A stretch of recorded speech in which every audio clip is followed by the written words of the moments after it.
ఒక్కసారి కొమ్మూరి గోల్డ్ కి కాల్ చేయండి. తాకట్లో ఉన్న మీ బంగారాన్ని విడిపించి మార్కెట్ ప్రైస్ కి వాళ్ళు కొనుక్కుని మిగతా డబ్బులు మీకు ఇచ్చేస్తారు. హాయ్ హలో నమస్తే, వెల్కమ్ టు మనం టీవీ. చట్ట వ్యతిరేకమైన పనులు చేస్తే ఖచ్చితంగా శిక్ష తప్పదు, వాళ్ళ పేర్లన్నీ రెడ్ బుక్ లో రాస్తామని చెప్పేసి నారా లోకేష్ గారు పాదయాత్ర టైంలో చెప్పడం జరిగింది. ఇప్పుడు సేమ్ వేలో రోజా గారు అయితే బ్లూ బుక్ అంటున్నారు.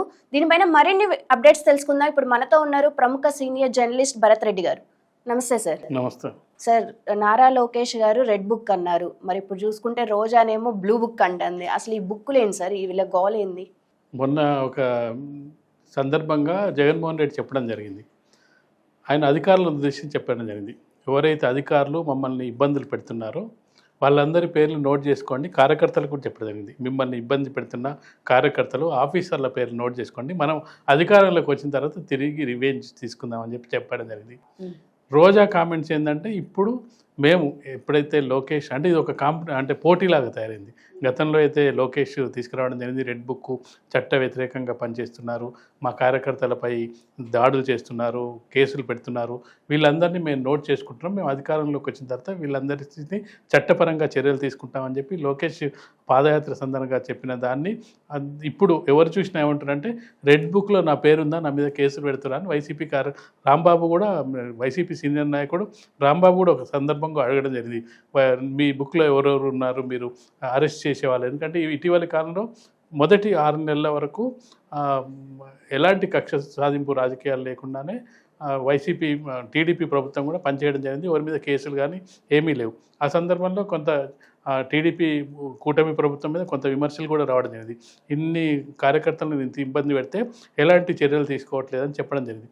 కానీ ఒక 6 నెలల నుంచి మనం చూసుకున్నట్టయితే వైసీపీ నాయకులు, మాజీ మంత్రులు వీళ్ళందరూ కూడా అరెస్ట్ అవుతున్న సందర్భాన్ని, ఏదో ఒక కేసు విషయంలో అరెస్ట్ చేస్తున్న సందర్భాన్ని మనం చూస్తున్నాం. లిక్కర్ స్కామ్ అనో లేకపోతే మిగతా స్కామ్లో, లేదంటే అధికారులు కూడా పిఎస్ఆర్ అంజనేయులు లాంటి అధికారులు వీళ్ళందరూ ఏదో సందర్భంలో అరెస్ట్ అవుతున్న సందర్భంగా వైసీపీ నాయకులు చెప్తున్నది ఏంటంటే, ఇది కక్ష సాధింపు చర్య, మా ప్రభుత్వం మా నాయకుల మీద కక్ష సాధింపు చేస్తున్నారు, మమ్మల్ని అక్రమంగా అరెస్ట్ చేస్తున్నారు, అక్రమ కేసులు నమోదు చేస్తున్నారు అనేది వాళ్ళ ఆరోపణ.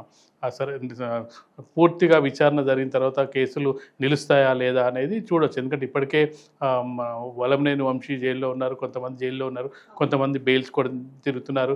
విడుదల రజనీ మీద కేసు నమోదైంది, మిథున్ రెడ్డి, అలాగే చూసుకున్నట్టయితే వీళ్ళందరి మీద కేసులు నడుస్తున్న సందర్భంగా ఇదంతా కక్ష సాధింపు చర్య అని చెప్పే ప్రయత్నం వైసీపీ చేస్తుంది. అది నిజానిజాలు తేటతెల్లం చేయాల్సింది దర్యాప్తు సంస్థల్లో వీళ్ళు ఎంతవరకు సాక్ష్యాలు సబ్మిట్ చేస్తారనేది వేరే విషయం. అదే ఈలోపు ఈ బుక్ల విషయం అనేది మీరు అన్నట్టుగా బుక్లది కొత్త పంచాయతీ వచ్చింది. బుక్లు మీరు ఒక బుక్ స్టార్ట్ చేసి అందులో నేమ్స్ నోట్ చేసుకున్నారు కదా, మేము కూడా. మరి జగన్మోహన్ రెడ్డి గారు ఏమో వైట్ బుక్ అంటున్నారు, రోజా గారు ఏమో బ్లూ బుక్ అంటున్నారు. అంటే 2 బుక్స్, అంటే వాళ్ళు ఒకటి బుక్ పెట్టినట్టు వీళ్ళు 2 బుక్. అంటే జగన్మోహన్ రెడ్డి పెట్టే బుక్ అధికారులకు సంబంధించిన బుక్ అయి ఉంటుంది, బ్లూ బుక్ అనేది రాజకీయ నాయకులకు సంబంధించిన. అంటే ఆ క్లారిటీ మనకి ఇవ్వలేదు, మనం అర్థం చేసుకోవాల్సిన అవసరం ఉంటుంది. ఎందుకంటే జగన్మోహన్ రెడ్డి నాయకుల కంటే కూడా అధికారులను బాగా టార్గెట్ చేయడం జరిగింది. అధికారులు ఎవరైతే మా కార్యకర్తల మీద తప్పుడు కేసులు పెడుతున్నారో, మా కార్యకర్తలను వేధిస్తున్నారో ఆ అధికారుల పేర్లు మీరు నోట్ చేసుకోండి, ప్రతి గ్రామంలో నోట్ చేసుకోండి. అవన్నీ కూడా మనం అధికారంలోకి వచ్చిన తర్వాత తిరిగి వాళ్ళని ఎక్కడ ఉంచాలని అక్కడ ఉంచుదాం, 7 సముద్రాలు దాటైనా వాళ్ళని పట్టుకొద్దామనే ఒక కామెంట్ కూడా చేయడం జరిగింది. కాబట్టి ఇప్పుడు రోజా గారి కామెంట్ ఏంటంటే, నాయకుల మీద కోసం బ్లూ బుక్ పెట్టినారు. రోజా మొదటి నుంచి కూడా అంటే ఫైర్ బ్రాండ్గానే ఉంది. అంటే ఏ పార్టీలో ఉన్న తన రాజకీయ ప్రస్థానమే టీడీపీ నుంచి ప్రారంభమైంది. టీడీపీలో చాలా కాలం పనిచేయడం జరిగింది. దాని తర్వాత వైసీపీకి రావడం జరిగింది. వైసీపీ అంటే ఏ పార్టీలో ఉన్నా తను గెలవదు అనే ఒక అభిప్రాయం కూడా మొదట్లో ఐరన్ లెగ్ కానీ కొంత ప్రత్యర్థులు ఆమెను కొంత ఇన్సల్ట్ చేసిన సందర్భాన్ని కూడా ఉంది. కానీ అయినప్పటికీ ఆమె గెలవడం జరిగింది, మంత్రిగా కూడా పనిచేయడం జరిగింది, వైసీపీ ప్రభుత్వంలో మంత్రిగా పనిచేయడం జరిగింది. ఆ సమయంలో ఫైర్ బ్రాండ్తో పాటుగా కొంత వివాదాస్పదంగా కూడా చాలా సందర్భంగా మారడం జరిగింది. అంటే కొంతవరకు అసభ్యకరమైన పదాలు వాడుతుంటుంది, దూషిస్తుంటుంది, ఇలాంటి కామెంట్లు కూడా రోజా ఎదుర్కోవడం జరిగింది. ఇప్పుడు మళ్ళీ ఒకసారి ఈ 6 నెలల తర్వాత చూసుకున్నట్టయితే ఇటీవల కాలంలో అంటే పెద్ద పెద్ద రాజకీయ నాయకులందరూ కూడా సైలెంట్ అవ్వడం, వైసీపీకి సంబంధించిన నాయకులు కొంతమంది టీడీపీకి వెళ్ళిపోవడం, కొంతమంది జైల్లోకి వెళ్ళడం సందర్భాన్ని చూసుకున్నట్టయితే ఇప్పుడు ప్రధానంగా వాయిస్ ఉన్న నాయకులు ఎవరుగా మనం చూసుకున్నట్టయితే టీడీపీని గట్టిగా ఎదిరించగల నాయకుల్ని లిస్టులో తీసుకున్నట్టయితే రోజా ముందు వరుసలో ఉంటుంది. అది సరే 2 తిట్లు తిట్టినా తిడుతుంది, మళ్ళీ పడ్డా పడుతుంది. సార్ ఇక్కడ రోజా చేసిన ఇంకొక కామెంట్ ఏంటంటే నారా వారి నరకాసురు పరిపాలన జరుగుతుంది, ప్రతి ఒక్క మహిళ సత్యభామ కావాలి అని అంటుంది. అంటే ఏ సన్నివేశంలో ఈ వ్యాఖ్యలు చేసింది? ఏదో మానభంగాలు జరుగుతున్నాయి, ఇది దాని మీద గతంలో కూడా ఆమె చాలా ఆరోపణలు చేయడం జరిగింది. మీరు కూటమి ప్రభుత్వం వచ్చిన తర్వాత మహిళల మాన ప్రాణాలను కాపాడుతున్నారు, ఇలాంటివి జరుగుతున్న సంఘటనలు అని చెప్పి గతంలో కూడా ఒక నిరసన వ్యక్తం చేయడం జరిగింది. అయితే ఇక అంటే సంవత్సరం కాలం జరిగింది, మహిళలందరూ బయటకు వచ్చి ఇప్పుడు సత్యభామలుగా మారే అవకాశం ఏముండదు. ఎందుకంటే మళ్ళీ ఏది జరిగినా మళ్ళీ 4 ఏళ్ళకి ఎన్నిక జరుగుతుంది, ఎన్నిక సందర్భంగా ఓటు రూపంలోనే చూస్తుంటే ఈ లోపు ఏంటంటే కొంత అంటే ఏదైతే డియాక్టివేట్ అయిందో వైసీపీ, దాన్ని యాక్టివేట్ చేయాలంటే కార్యకర్తల్లో ఉత్సాహాన్ని నింపాలంటే జగన్మోహన్ రెడ్డి ఒక్కడే నింపడం వల్ల కాదు, దానికి సంబంధించి మిగతా నాయకులు కూడా యాక్టివేట్ అవ్వాలి.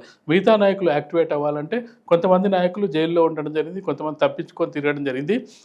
ఇలా యాక్టివేట్ అవ్వడంలో రోజాకు మొదటి నుంచి కూడా మంచి పేరు ఉంది. అంటే ఏ విధంగా అయినా ప్రత్యర్థులను ఢీకొనే శక్తి సామర్థ్యాలు రోజాకు మంత్రిగా ఉన్నా లేదంటే నా పార్టీ నాయకురాలుగా ఉన్నా ఆమె శక్తి సామర్థ్యాలు చూపిస్తుంది. అంటే ఫైర్ బ్రాండ్గా పేరు ఆమెకుంది.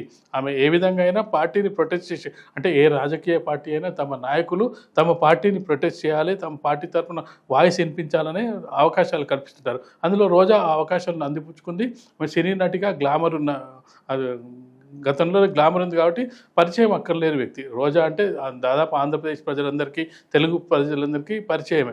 దాంతోపాటు రాజకీయ నాయకులుగా ఉన్న సందర్భంగా మంత్రిగా పనిచేసిన అనుభవం ఉంది కాబట్టి పాలిటిక్స్ మీద అవగాహన ఉంది. అంటే చాలామంది మహిళలకు పాలిటిక్స్ మీద కొంత అవగాహన తక్కువ ఉంటుంది, కానీ రోజా విషయంలో పూర్తిగా పాలిటిక్స్ మీద అవగాహన ఉంటుంది.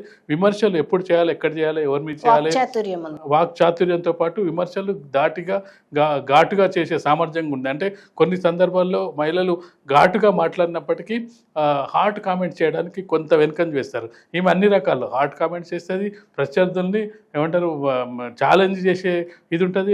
ఇవన్నీ కూడా రోజా దగ్గర ఉన్నాయి. కాబట్టి రోజా ఇప్పుడు ఈ బ్లూ బుక్ అనే దాన్ని ఎందుకు తీసుకొచ్చిందంటే, మీరు ఏదైతే మా మీద కేసులు పెట్టడానికి మీరు రెడ్ బుక్ను తయారు చేసుకున్నారో, మేము కూడా బ్లూ బుక్ ద్వారా ఎవరైతే ఇప్పుడు మా కార్యకర్తల మీద కానీ మా పార్టీ నాయకుల మీద కానీ అక్రమిక కేసులు పెడుతున్నారో వాళ్ళందరూ కూడా మేము నోట్ చేసుకుంటాం, మేము అధికారంలోకి వచ్చిన తర్వాత. ఎందుకంటే 5 ఏళ్ల తర్వాత అధికారంలోకి మేమే వస్తామని చెప్పి జగన్మోహన్ రెడ్డి వాళ్ళ కార్యకర్తలకు భరోసా ఇస్తున్నాడు. ఎందుకంటే కార్యకర్తలు జారిపోకుండా ఉండడానికి ప్రతి పార్టీ నాయకుడు కూడా భరోసా ఇచ్చే ప్రయత్నం చేస్తుంటాడు.